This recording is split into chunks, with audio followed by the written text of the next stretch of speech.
শুভ সকাল আমার প্রিয় পরিবার, তোমরা সকলে কেমন আছো? আশা করছি যে যেখান থেকে আমার ব্লগটি দেখছো সকলে ভালো আছো। তোমাদের আশীর্বাদ ও ভালোবাসার সাথে নিয়ে আজকের ব্লগটি শুরু করলাম। আজকে হলো শনিবার আর এখন বাজে ঘড়ির কাঁটায় ঠিক সকাল ওই 7:30 মতো। ঘুমের থেকে উঠে সংসারের সমস্ত কাজকর্মগুলো ওইদিকে সেরে নিলাম। তারপরে সোজা চলে এসছে এইদিকে বাসন কোসন মাজতে। আর আজকে শনিবার, এটা হলো ভাদ্র মাসের প্রথম শনিবার, তাই বাড়িতে আজকে থেকে এই ভাদ্র মাসের প্রথম শনিবারটাই মানা শুরু হলো। তো আমাদের বাড়িতে জানো তো এই ভাদ্র মাসে শনিবারগুলো একটু মানা হয়। তো আজকে মানা হবে বলে কিন্তু অনেক বাসন কোসনই বেরিয়েছে। এই যেমন ধরো ভাতের হাঁড়িটি আজকে সকাল সকাল বের করে নিয়ে চলে আসলাম মাজা ধোয়া করার জন্য। তো চলো ঝটপট করে সমস্ত বাসন কোসনগুলো মেজে নিই, দিয়ে আবার ওইদিকে ঘরের মধ্যে রেখে দিলাম জায়গা মতো করে। আর আজ সকালে উঠতে একটু লেট হয়ে গেছে, জানো কালকে রাতে অনেক রাতে ঘুমিয়েছি, তো সেই কারণেই ঘুম থেকে আজকে সকালে উঠতে একটু লেট হয়ে গেল। তাও কিন্তু গুছিয়ে পরিপাটি সুন্দর করে সমস্ত কাজ সময়ের মধ্যে সেরে ফেলেছি। এটাই আমাদের কাছে আসল শান্তি, তাই না বলো?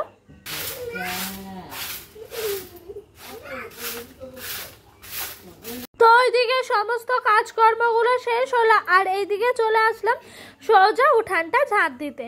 উঠান ঝাঁট বলতে এই জায়গাটুকুই কিন্তু ঝাঁট দিতে পারি, যেটুকু জায়গা ইট এবং বস্তা পাতা আছে, না হলে উঠানের মধ্যে পুরো কাদায় ভর্তি, সেই কারণে উঠান কিন্তু ঝাঁট দেওয়া হয় না।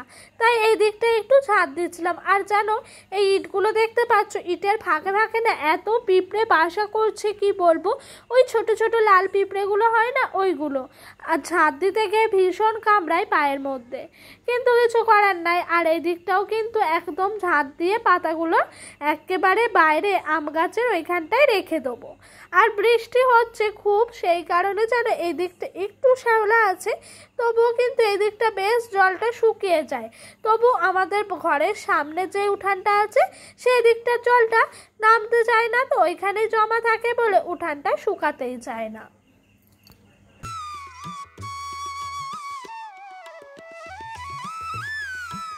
আর জানো তো বন্ধুরা, এইভাবেই কিন্তু সংসারের সমস্ত কাজকর্মগুলো গুছিয়ে পরিপাটি করে নিই। আর জানো তো একজন পারফেক্ট হাউস ওয়াইফই পারবে এভাবেই সংসারের সমস্ত কাজকর্মগুলো করতে। তো জানো তো বিয়ের পর আমাকে বলা হতো আমি নাকি এখানকার যোগ্য নয়, আমার শহরে বিয়ে হলে ভালো হতো। তো তাদের উদ্দেশ্যে একটা কথাই বলি, বিয়ের পর কোনো মেয়েই না বাপের বাড়ি থেকে সংসারের সমস্ত কাজকর্ম শিখে আসে না, এবং তা সে পরিস্থিতির মধ্যে বাধ্য হয়ে সমস্ত কিছু করতে পারে। আর সেই করতে করতেই কিন্তু তার মধ্যে একটা ভালোবাসা জন্মায়, এবং সেটা থেকেই একটা মেয়ে সংসারী হয়ে ওঠে। মেয়েরা বিয়ের আগে, খুব কম মেয়ে বিয়ের আগে সংসারী থাকে। আমার চোখে দেখা বিশেষ করে ওই হাতে গোনা দু একটাই হবে হয়তো যারা সেরকম পড়াশোনাও করেনি এবং সেরকমভাবে তোমার বাইরের পরিবেশটাকেও চিনতে জানেনি, তারাই বেশিরভাগ সংসারী হয়। হ্যাঁ, সংসারী অবশ্যই সব মেয়ে, কিন্তু বেশিরভাগ বিয়ের পরই হয়েছে। যাই হোক, এই দিক দিয়ে কিন্তু জলগুলো ভরে নিচ্ছি, কলের জল এসছে। আর আজকে যেহেতু বেলা করে ঘুমের থেকে উঠেছি, তাই বেলা করেই সমস্ত কিছু হচ্ছে বলে আমার না ভীষণ ভয় লাগছিল। কারণ কি বলতো, ঘড়ির কাঁটাটা না কখনোই আমার জন্য থেমে থাকবে না, সেই কারণেই কিন্তু ভয় লাগছিল। আর ঘড়ির কাঁটা ঘুরতে লাগলেই কলে জল চলে যাবে, ওই 9:30 10টার মধ্যে জল চলে যায়। জলগুলো যদি ভর্তি না করতে পারি বাড়িতে কিন্তু ডোডোর পাপার কাছে বকা খাবো, কারণ জল না থাকলে স্নান টানও করা যাবে না, তখন আবার সেই মোটর খাটুনি করে চালাতে হবে। তার থেকে বাবা জলগুলো ভরেই রাখি। ওইদিকে ডোডোর কাঁথা কাপড়গুলো ছিল সেগুলোও ধুয়ে নিলাম। এই দেখো আজকে বিছানার পরিস্থিতি এইটা, কি যে নাজেহাল হয় প্রত্যেক দিন এই বিছানাটা পরিষ্কার করতে গিয়ে, তাও কিন্তু সুন্দর করে গুছিয়ে রাখি। যাই হোক, এইদিকে আবার শাশুড়ি মা আজকে গ্যাসের মধ্যে কিছুটা চাল ভাজা ভেজেছেন। তো এই চাল ভাজা কেন ভেজেছেন সেটারও একটা গল্প আছে, সে গল্প না হয় তোমাদেরকে একটু পরেই শোনাচ্ছি। তো এই চাল ভাজাগুলো ভেজেছেন 1 ডেচকি, প্রায় তোমার 1.5 কেজি 2 কেজি মতো। তো আমি সঠিক জানি জানি না, রেশনের চালগুলোই রাখা ছিল, সেগুলোই ভাজা করেছেন। আর এই দেখো এদিক দিয়ে আমি মুগের ডালটা ভেজে নেবো, ভেজে কিন্তু মুগের ডালটা সিদ্ধ বসিয়ে দেবো। সকালে যেহেতু আমাদের আলু সেদ্ধ ভাত হয়, আর কড়াইয়ের মধ্যে লঙ্কা ভেজে রাখি, শুকনো লঙ্কা, তাই কড়াইয়ের মধ্যে তেলের কড়াইয়ে ভাজা হবে না বলে এখানের মধ্যেই আমি ভেজে একেবারে জল দিয়ে সেদ্ধ করতে বসিয়ে দিই।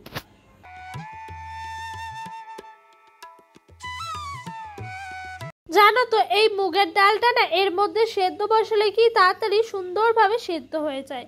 এই যে দেখো এইদিকে কিন্তু আমি মিক্সিতে চালের গুঁড়োটা করে নিয়েছি, মানে চাল ভাজাটা গুঁড়ো করে নিয়েছি।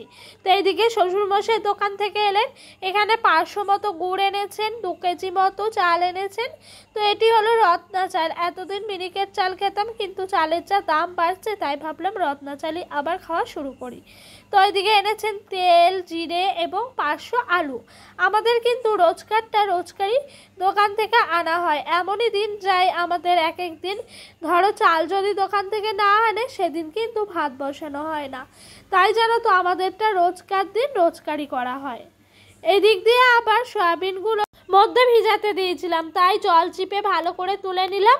তারপরে এইদিকে তোমার সয়াবিনটা ভেজে নেবো। আর জানো তো জলের মধ্যে যদি অনেকক্ষণ ভিজিয়ে রাখা হয় তারপর ভালো করে চিপে রান্না করা হয় তাহলে কিন্তু অনেকটাই টেস্টি হয়। অবশ্য আমি যেন সয়াবিন আগে কীরকম করে করতাম, আগে তোমার গরম জলের মধ্যে সেদ্ধ করে করতাম, কিন্তু তার থেকে আমার এইটা খেতেই বেশি টেস্টি লাগে। তো জানো তো আমার বিয়ের পরপর না শ্বশুরবাড়িতে শনিবার রান্না হতো, তো তখন ভীষণ সয়াবিন খাওয়া হতো, কিন্তু এখন অনেকটাই সয়াবিন খাওয়াটা কমে এসছে। কারণ কি বলো তো, এখন তো সবজি আনা হয় ডোডোর জন্য বিশেষ করে, সেই জন্য সয়াবিনটা সেরকমভাবে রান্না করা হয় না। তবুও আমার আবার ভীষণ পছন্দের খাবার জানো সয়াবিন, তাই ডোডোর পাপাকে যেদিন শনিবার নিরামিষ থাকে এরকম দেখে টেকে আমি সেদিন বলি যে একটু সয়াবিন নিয়ে এসো, সয়াবিন রান্না করব। আর আমার বাড়িতে সয়াবিন খেতে ভালোবাসি বলি এখন মোটামুটি সবাই খেতে চায় সয়াবিনটা, যেহেতু আমি জানো তো খুব মাখামাখা গ্রেভি করি আর ওইটা খেতে ভীষণ টেস্টি হয়, সেই কারণেই বাড়িতে আরও সবার জন্যই সয়াবিনটা আনা হয়। তো এদিক দিয়ে সয়াবিনটা ভেজে নিচ্ছি। ডোডো আবার শুধু সয়াবিন খেতে ভীষণ ভালোবাসে, এই ভাজাটা। আর জানো তো আমিও যখন ছোট ছিলাম এরকমভাবে সয়াবিন ভাজা খেতে খুব ভালোবাসতাম। তো মাকে কি বলতাম যে আগে দিতে, হতে পারে অভাবের গরিবের সংসার, তবুও কিন্তু বুদ্ধি খাটিয়ে মানিয়ে গুছিয়ে নিই বলেই সংসারটা আমার অভাবের এবং গরিবের সংসার বলে মনে হয় না। দিন আনা দিন খাওয়া হতে পারি, কিন্তু মনের মধ্যে একটা আলাদাই শান্তি রয়েছে। জানো তো সমস্ত কিছু হ্যান্ডেল করে যখন সংসারটা আমরা দুজন মিলে হ্যান্ডেল করি না, তখন মনে হয় আলাদাই একটা শান্তি। জানো তো সংসারের বাইরে জানোই তো তোমরা প্রচুর খরচ থাকে, ধরো তোমার ছেলের খাবার, তারপর ওষুধ, তারপরে তোমার বিভিন্ন রকম গ্যাস, কারেন্টের বিল, এটা ওটা লেগেই রয়েছে। প্রতিনিয়ত আমরা কিন্তু দুজন মিলে চেষ্টা করি পুরো দিকটা সামলে সংসারটা চালানো, এবং সংসারটা না চললে তো হবেই না, সংসার তো আগে বলো। তার জন্য জানো দুজন মিলে ভাবি আগে যে এটা করলে ঠিক হবে কিনা, ওটা করলে ঠিক হবে কিনা। কোনো কিছু করার আগে আমরা দুজন অন্তত 100 বার ভাবি যে এটা আমাদের পক্ষে ঠিক হবে তো। এমনকি আমরা যখন লোন তুলি তখন দুজন মিলে মনে হয় 8-9 দিন ধরে আমরা দুজন আলোচনা করি, এটা নিলে এরকম হবে সেরকম হবে। তো এরকম ভাবে চলি বলে হয়তো সংসারের অভাবটা বুঝতে পারি না। এই দেখো এদিকে আমার শাশুড়ি মা করের জোড়া বানাবেন। আর এই করের জোড়াটা কেন বানাবেন জানো? এই করের জোড়া হলো তোমার কৌশিকী অমাবস্যার দিন করতে হয়। অবশ্য কালকে কৌশিকী অমাবস্যাটা তোমার চলে গেছে, আজকে 11:30টার মতো আছে, তাই উনি সকালই বসে পড়েছেন এইটা নিয়ে।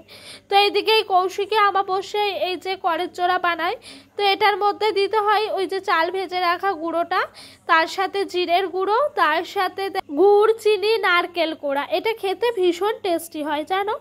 দেখো তোমাদের সঙ্গে গল্প করতে করতে এদিক দিয়ে কিন্তু আমার রান্নাটা মোটামুটি হয়ে এসছে। আর আজকে রান্না হতে হতে একটা কেলেঙ্কারি ঘটে গেছে কাণ্ড জানো। রান্না শেষ হওয়ার আগেই কিন্তু আজকে গ্যাস শেষ হয়ে গেছে। কি করব, মাথা কাজ করছিল না।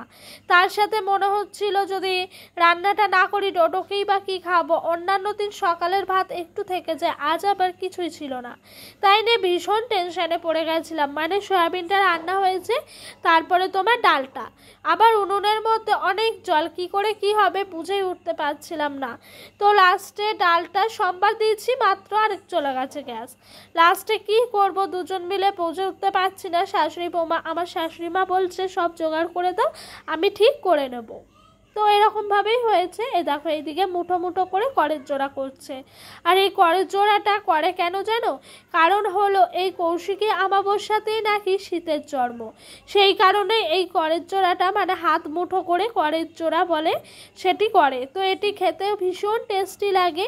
আর আমি তো হওয়ার সাথে সাথে 4-5টা মতো খেয়ে নিয়েছি। এরকমভাবে করছে আস্তে আস্তে, আর ওই তোমার প্লেটটার মধ্যে সাজিয়ে সাজিয়ে রাখছে। আর এটি যেন তো মানে আশেপাশে প্রতিবেশী যারা আছে, যারা বানায় আর কি, তারা আমাদের দিয়ে যায়, আমরা তাদের দিই, এরকমভাবেই হয়।